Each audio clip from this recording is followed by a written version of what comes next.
एक के बाद दो, दो के बाद चार, चार के बाद 6 करके ट्रिपल एस के इस परिवार को 1 लाख से भी ज्यादा सदस्यों से भर दिया है। हो जाए, अभी मेरे को सुनने में आया है कि चाहते हैं कि 10 लाख से भी ज्यादा हो जाएं और आपके इसी तरह से एफर्ट्स होते रहे तो इस परिवार के लिए हमें लगता है नेक्स्ट ईयर से तालकटोरा की जगह कहीं ओपन प्रगति मैदान में हमें ये नेशनल कन्वेंशन करना पड़ेगा ऑर्गेनाइज।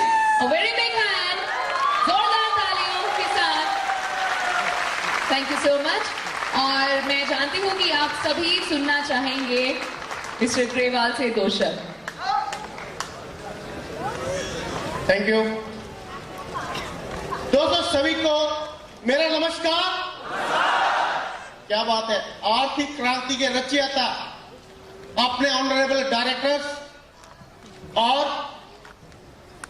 एक्सीलेंट पार्टनर और सारे के सारे आर्थिक क्रांति के योद्धाओं को मेरा नमस्कार। क्या बात है, बहुत जोश है दोस्तों। मेरा नाम नरसिंह ग्रेवाल और मैं जो कुछ भी हूं वो इस अपॉर्चुनिटी की वजह से हूं, वो है secure life.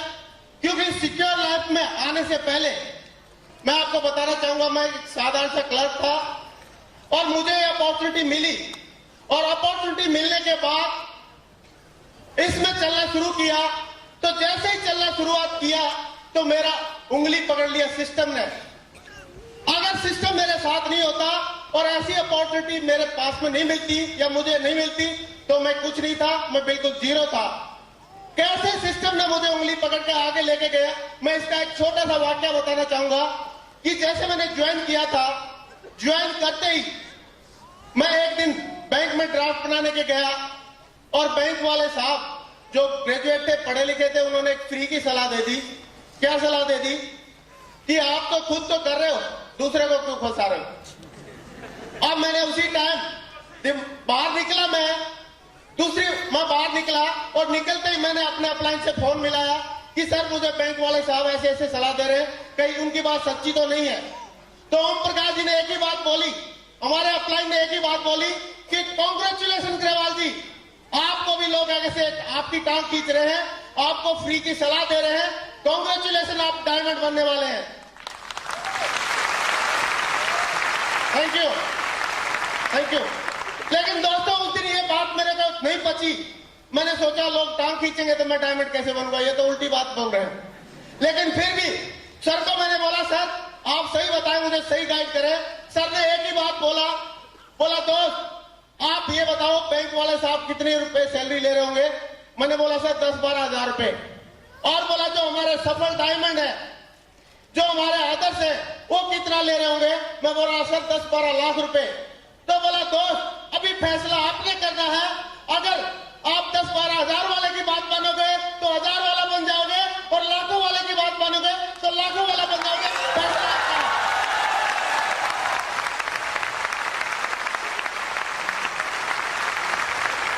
Thank you, thank you. दोस्तों मैंने भी सोचा कि 1000 वाले की बात मानूंगा तो 1000 वाला बनूंगा और लाख वाले की बात मानूंगा तो लाख वाला बनूंगा। क्यों ना लाख वाले की बात मानना चाहिए, माननी चाहिए, ये सुन लो। और दोस्तों दूसरी बात मैं बताना चाहूंगा, ये डायमंडशिप या मरकरी या जो भी रिकॉग्निशन मिलती है सिस्टम में, कोई भी रिकॉग्निशन एबिलिटी के आधार पर नहीं और डिसीजन की वजह से मिलती है, डिसीजन की वजह से मिलती है।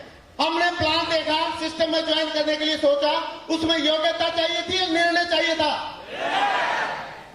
जब मैंने इसमें ज्वाइन कर लिया और एक बार अपने डाउट क्लियर कर लिए, उसके बाद लोगों को प्लान दिखाने के लिए मेरा सवाल है, प्लान दिखाया तो हमको रिजल्ट आने शुरू हुए, लेकिन प्लान दिखाने के लिए आपको निर्णय की जरूरत है या योग्यता की जरूरत है? निर्णय। और दोस्तों इस सिस्टम में आगे बढ़ने के लिए, क्योंकि लोग कैसी कैसी बातें करते हैं, उस टाइम पे आपको नम्र होना है। क्योंकि इस सिस्टम में हमारे जो आदर्श है वो अच्छी तरह से सिखाते हैं कि हमको नम्रता के साथ आगे बढ़ना है, दूसरों की मदद करना है। तो नम्र होने के लिए और दूसरों की मदद करने के लिए हमारे को निर्णय की जरूरत है या योग्यता की जरूरत है? निर्णय की जरूरत है। तो कहने का मतलब एक ही है कि यहाँ पे जो सफलता मिलती है वो आपके निर्णयों की वजह से मिलेगी। अगर आज आपने निर्णय ले लिया तो मैं मुबारकबाद देना चाहूंगा, आप सारे के सारे यहाँ पे एज ए मरकरी रिकॉग्नाइज होने वाले हैं। मुबारक हो।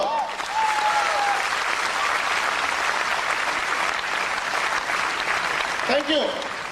तो एक बात और मैं ऐड करना चाहूंगा, क्योंकि हमारे आदर्श लोगों ने, गुरु लोगों ने सारी चीजें कवर कर ली है, लेकिन फिर भी मैं एक बात जरूर ऐड करना चाहूंगा कि दोस्तों, आप अपने ऊपर विश्वास करना सीख लो, दुनिया तो आपके ऊपर विश्वास करना सीख जाएगी। क्योंकि अगर आप अपने ऊपर विश्वास नहीं करोगे तो दुनिया विश्वास कर पाएगी, और हम अपने ऊपर विश्वास करेंगे तो आज नहीं कल दुनिया विश्वास करेगी। दोस्तों, विश्वास का खेल है पूरा का पूरा इस दुनिया में, और विश्वास अगर हमने अपने ऊपर कर लिया तो सारी दुनिया हमारा विश्वास करना शुरू कर देगी। इसका मैं छोटा एक एग्जांपल देना चाहूंगा, बताना चाहूंगा कि कई लोग अपने ऊपर विश्वास नहीं कर पाते और कहीं न कहीं भ्रम में रह जाते हैं। जिसका एग्जांपल यह है कि एक बंदे को क्या हुआ, उसको मुर्गी से डर लगने लगा। एक लड़का था 18-20 साल का, उसको मुर्गी से डर लगने लगा, तो उसको डॉक्टर के पास लेके गए। उनके पिताजी डॉक्टर ने समझाया, देखो बेटे, ये मुर्गी का दाना है। बोला मुर्गी इससे बड़ी है? हाँ बड़ी है। मुर्गी इसको खा सकती है? बोला खा सकती है। आप मुर्गी से बड़े हैं? आप बड़े हैं। मुर्गी आपको खा सकती है? बोला नहीं। आप मुर्गी को खा सकते हैं? बोला हाँ खा सकता हूं। तो उसने सोचा, बोला ठीक हो गया, उनको लेके जाओ। जैसे ही वो बंदा बाहर निकलते ही उसको फिर एक मुर्गी दिखाई दी, और दिखाई देते ही उसके माथे पे पसीना आ गया, चेहरा पीला पड़ गया, और वापिस डॉक्टर साहब के चेयर के नीचे घुस गया।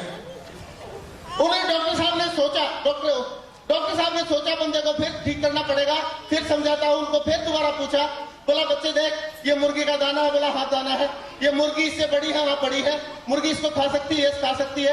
आप मुर्गी से बड़े हैं? आप मुर्गी से बड़ा हूं। बोला आप मुर्गी को खा सकते हैं? बोला हाँ खा सकते हैं। बोला मुर्गी आपको खा सकती है? बोला नहीं खा सकती। तो बोला ठीक है, आप मेरे को एक बात बताओ, जब आपको समझ में आ गई कि आप मुर्गी से बड़े हैं, मुर्गी आपको नहीं खा सकती, आप मुर्गी को खा सकते हैं, तो आपको डर किस बात का? बाहर जाते आप डरते किसको, क्यों हो? तो बंदे ने एक ही सवाल पूछा, बंदे को पूछा कि आप डरते क्यों हो? तो बंदे ने एक ही बात बोला कि साहब मैं तो समझ गया, और मैं पूरा 100% आपके लॉजिक पे विश्वास करता हूं, लेकिन जैसे ही मैं बाहर निकलूंगा और मुर्गी अगर मिल गई तो मुर्गी को कौन समझाएगा?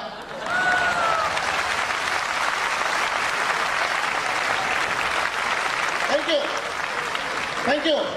दोस्तों, सिर्फ एक बात है, आप अपने ऊपर कॉन्फिडेंस कर लो, मुर्गी को समझाने की जरूरत नहीं है, वो अपने आप समझी है, लॉजिक है। अगर आप प्लान दिखाओगे तो अपने आप समझ जाएंगे लोग। सही है, ये समझ लो।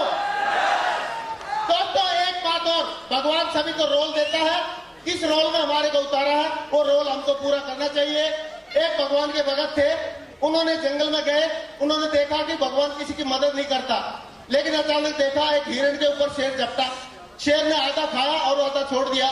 एक बूढ़ी लोमड़ी उठी और उसने जाके आधे बचे हुए हिरण को खा लिया। उसने बोला यार ये तो भगवान तो करता है सचमुच मदद लोगों की, मैं भी जाके चुपचाप बैठ जाता हूँ। उसने चुपचाप बैठ गया, तो 1 दिन 2 दिन 3 दिन 4 दिन तक भगवान ने उसके पास कुछ खाने के लिए नहीं भेजा। तो उसने भगवान की अरदास की और उनसे कंप्लेन की कि भगवान आपने लोमड़ी को तो आपने हिरण का मांस खिला दिया, लेकिन मेरे लिए खाने के लिए कुछ भी नहीं भेजा, जबकि मैं आपका भगवान का भगत भी हूं। तो भगवान ने एक ही बात बोला, कुछ लोगों को मैं इस दुनिया में लोमड़ी के रूप में या लोमड़ी के रोल में भेजता हूं, कुछ लोगों को शेर के रोल में भेजता हूं। बेटे आप शेर है, लोमड़ी नहीं, और अगर लोमड़ी नहीं है तो आपको शेर की तरह शिकार करके अपना रोल निभा करना चाहिए। और मुझे पूरा यकीन है, इस स्टोरी से शिक्षा मिलती है, मुझे पूरा यकीन है कि आज इस स्टेडियम में जितने भी लोग बैठे हैं सारे के सारे शेर हैं, एक भी लोमड़ी नहीं है। मुबारक हो।